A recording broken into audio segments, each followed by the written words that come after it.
Assalamualaikum warahmatullahi wabarakatuh. Alhamdulillah, salatu wassalamu ala rasulillah Sayyidina Muhammad ibn Abdillah wa la hawla wa la quwata illa billah amma ba'dah. Yang kami hormati seluruh masyayikh, asatid, madrasah diniyah dan pondok pesantren Mambail Futuh Beji Jenuh Tuban. Alhamdulillah, perkenankan pada kesempatan yang baik ini walaupun dengan via online, saya akan menyapa teman-teman seluruh alumni dan santriwan-santriwati madrasah diniyah Mambail Futuh dengan sedikit mendiskusikan, kita membicarakan tentang fenomena Fathu Makkah. Jadi ada salah satu fenomena di mana fenomena itu menjadi salah satu hari yang sangat urgent bagi kehidupan dan bagi peristiwa serta keberlangsungan umat Islam di dunia. Salah satu fenomena tersebut adalah Fathu Makkah, di mana Nabi Muhammad SAW melakukan penundukan, melakukan penyerangan kepada kafir Quraisy. Tetapi perlu dicatat bahwa dalam kegiatan tersebut tidak ada pertumpahan darah, hanya ada segelintir beberapa kaum, beberapa orang yang memang sudah di-list oleh baginda Rasulullah, memang dijadikan sebagai target sasaran yang paling prioritas. Sehingga dengan target sasaran tersebut dapat kita ketahui bahwa sebetulnya orang-orang yang masuk dalam list tersebut merupakan orang-orang yang memang telah dipilih karena memiliki banyak kesalahan atau memiliki kesalahan yang sangat fatal, sehingga dengan kesalahan tersebut sulit rasanya untuk dapat dimaafkan. Fathu Makkah, fenomena Fathu Makkah itu diawali, dilatar belakangi dengan adanya perjanjian Hudaybiyah yang dilanggar oleh salah satu pihak, di mana kaum kafir Badar pada saat itu melakukan penyerangan terhadap kaum muslim Madinah yang pada saat itu melakukan umroh. Atas penyerangan tersebut,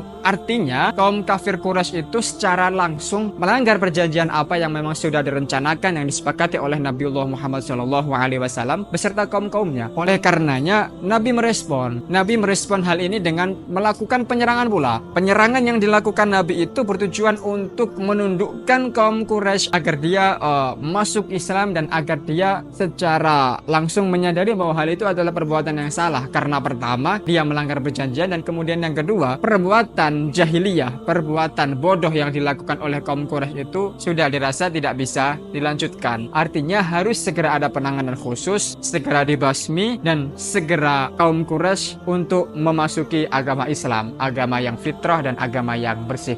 Singkat cerita, Nabi Muhammad SAW beserta 10.000 bala tentaranya datang di wilayah Makkah. 10 atau 12 mil sebagaimana yang dikatakan dalam kitab Sirah Nabawiyah. Nabi Muhammad SAW mengutus para sahabatnya untuk berdiam diri, untuk istirahat di malam hari, kemudian menyalakan obor, menyalakan api. Cahaya api yang begitu banyak menandakan bahwa pasukan yang dibawa Rasulullah juga begitu dahsyat. Dengan kedahsyatan itu, akhirnya pintu hati orang-orang kafir Quraisy itu terketuk, sehingga dengan ketukan hati, Abu Sufyan pada saat itu menjadi seorang khalifah, menjadi seorang pimpinan di kafir Quraisy itu berusaha untuk melobi, berdiplomasi kepada Nabi agar apa? Agar supaya Nabi tidak jadi menyerang Makkah, sehingga Makkah tidak jadi diluluh lantahkan, sehingga Makkah tidak jadi menuai banyak korban, menghasilkan perbudakan, dan bisa menghasilkan kebodohan di mana-mana. Diplomasi tidak berhasil, namun dengan rasa kasih sayang Nabi, dengan rasa besar hati pemaaf Nabi, Nabi Muhammad SAW memaafkan Abu Sufyan dan memaafkan siapapun orang-orang yang masuk Islam. Dikatakan dalam satu hadis, ketika Abu Sufyan melakukan lobi yang terakhir kepada Nabi, dengan Nabi Muhammad SAW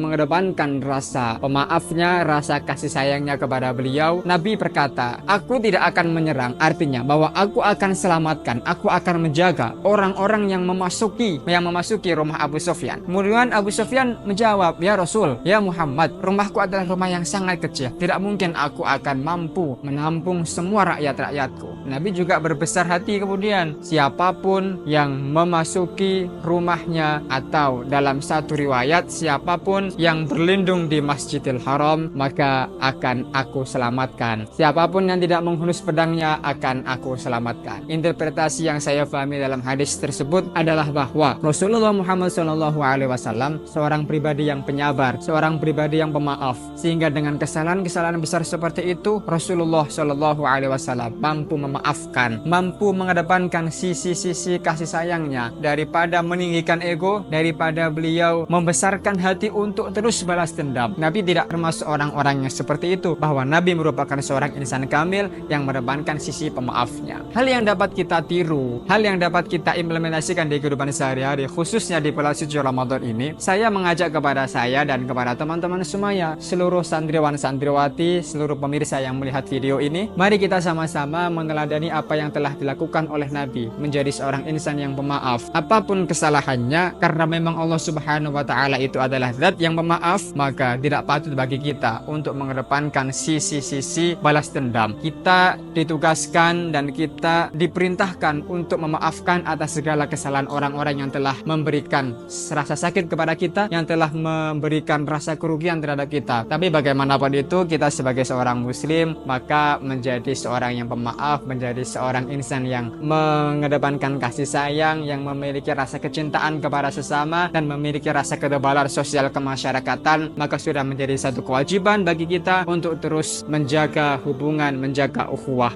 watoniyah, ukhuwah islamiyah, dan ukhuwah basyariyah. Saya pribadi termasuk orang yang belum bisa mengimplementasikan hal-hal seperti itu, tapi apalah daya, sebagai seorang santri yang salik, sebagai seorang santri yang ingin mengajak teman-temannya untuk senantiasa bertakwa kepada Allah, untuk senantiasa mengunggulkan nilai-nilai luhur kemanusiaan, saya melalui video ini mengajak teman-teman untuk mari sama-sama belajar menjadi seorang insan yang pemaaf dan mengedepankan kasih sayang. Wassalamualaikum warahmatullahi wabarakatuh.